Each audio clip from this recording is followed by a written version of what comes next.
Assalamualaikum guys, kembali lagi bersama aku Rina di YouTube channel Rina Sari. Untuk itu jangan lupa like, comment, subscribe, and share videonya ke teman-teman kalian ya.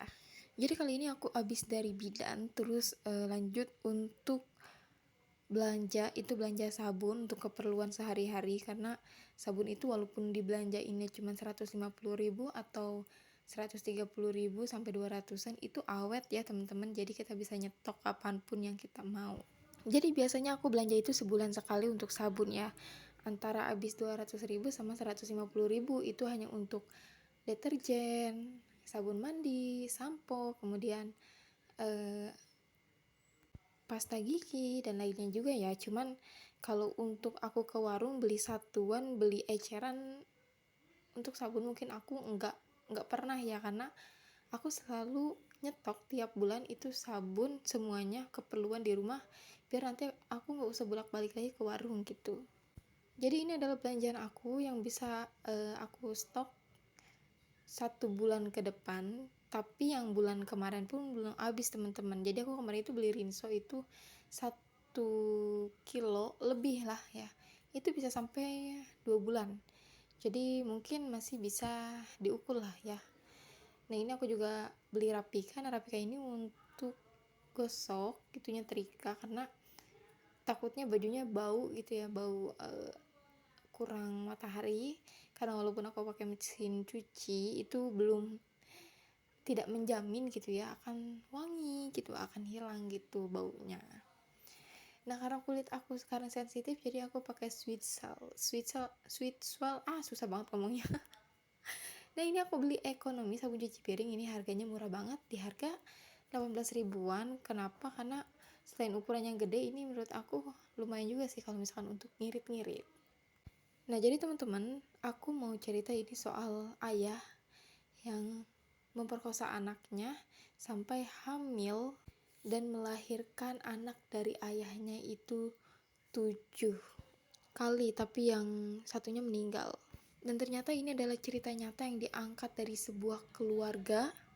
Dan ternyata si ayah ini juga, ayah kandung ini juga yang menghamili anaknya sendiri.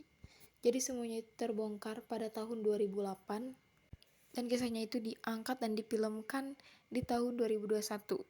Jadi teman-teman, kalau misalkan kalian nonton film ini, nama korbannya itu adalah Elizabeth yang diperankan menjadi Sarah. Dan Joseph adalah ayahnya yang diperankan menjadi Don. Jadi judul film ini adalah Girl in the Basement. Terinspirasi dari kisah nyata Elizabeth Fries yang disekap ayahnya selama 24 tahun dan kerap diruda paksa hingga melahirkan beberapa anak. Jadi film ini tuh tayang pada tanggal 27 Februari 2021 lalu. Dalam film tersebut, Sarah yang diperankan oleh Stephanie Scott, ternyata si Sarah ini ditawan di ruang bawah tanah rumahnya sendiri oleh ayahnya, bukan lari atau menghilang. Sementara ibu dan saudara perempuannya dibuat percaya bahwa dia telah melarikan diri.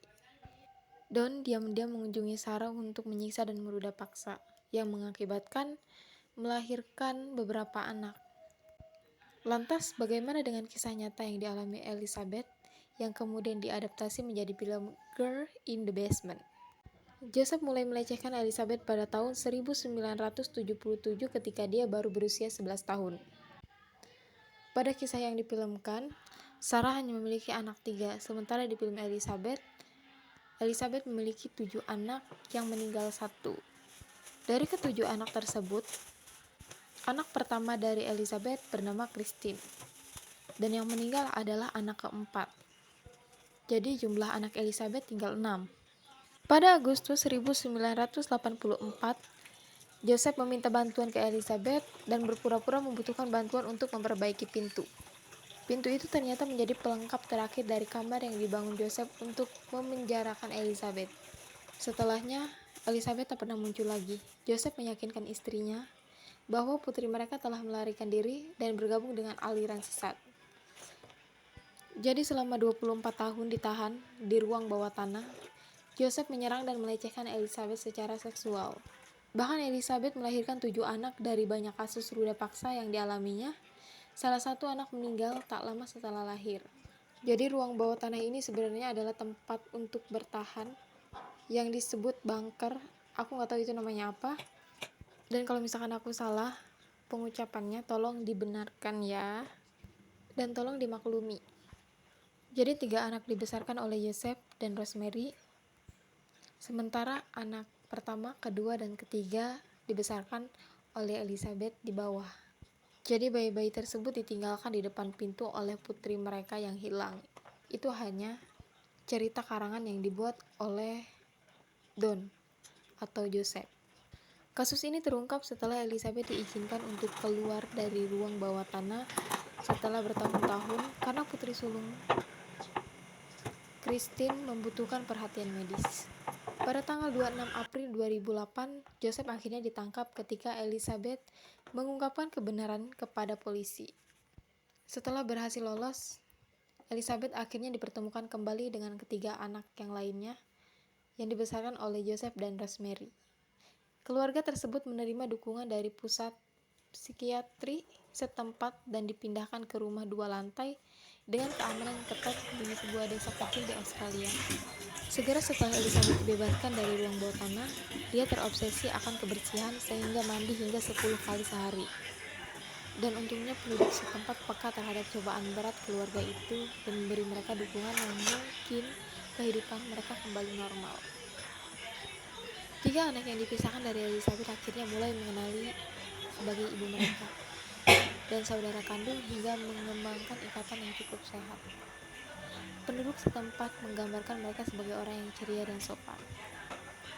Elizabeth sulit percaya bahwa ibunya, Rosemary, tidak tahu apa yang terjadi padanya dan kemudian sempat menciptakan banyak gesekan di antara keduanya. Namun akhirnya, Elizabeth bisa mempercayai ibunya yang kemudian menghabiskan waktu sebagai sebuah keluarga. Jadi selama bertahun-tahun Elizabeth melahirkan sendiri dengan bantuan gunting dan sebuah buku. Dan ketika Elizabeth ingin melahirkan, yang diucapkan Joseph adalah good luck. Sementara anak keempatnya yang meninggal dunia, ternyata Joseph membakarnya dengan keji. Dan sampai pada akhirnya Joseph dijatuhi hukuman berat di penjara seumur hidupnya. Jadi teman-teman, film ini tuh adalah kisah nyata yang tadinya aku pikir ini adalah sebuah kisah yang sengaja dibuat jadi film, tapi ternyata ini memang sangat tragis filmnya. Dan juga kisahnya benar-benar gak masuk akal, seorang ayah bisa meruda paksa, bisa melecehkan anaknya, kemudian bisa memukul anaknya. Jadi alasan dia itu mengurung anaknya di bawah tanah itu karena dia tidak mau si Elizabeth ini kenal narkoba, kemudian ke party, dan minum minuman terlarang atau minuman keras. Yang padahal ayahnya sendiri yang menjadi monster dan menghancurkan kehidupan bahkan masa depan anaknya sendiri.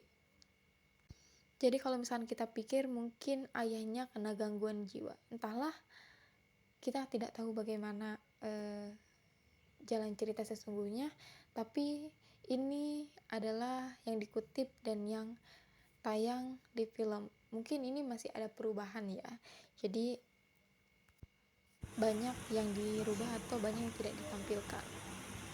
Jadi teman-teman, ini aku juga bikin juga hampir selesai. Itu aku masak semuanya sengaja untuk biar nanti aku nggak repot. Itu aku halusin bumbu, kemudian misahin sayur-sayuran, misahin untuk nanti makan. Fungsi dan tujuannya itu apa sih? Biar aku nggak repot nantinya, biar nanti langsung goreng-goreng, nggak perlu waktu banyak lagi. Jadi kenapa aku kecapean waktu itu? Yang pertama, aku habis pulang dari Medan itu aku jam 8 ke pasar. Nah, ke pasar itu sendirian. Nah, keluar lagi untuk belanja itu masih di hari yang sama. Jadi besoknya itu masih kram, itu kram ringan. Habis itu setelah di hari berikutnya itu kram hebat. Jadi sebelum kram hebat itu aku nutup warung dan ambil air yang lumayan menurut aku itu berat juga. Dan alhasil aku dibawa ke rumah sakit. Ya memang tidak bayar karena tidak ada yang perlu dikhawatirkan juga. Tapi besoknya aku juga harus tetap cek USG. Nah, udah itu ya teman-teman ceritanya. Selamat malam.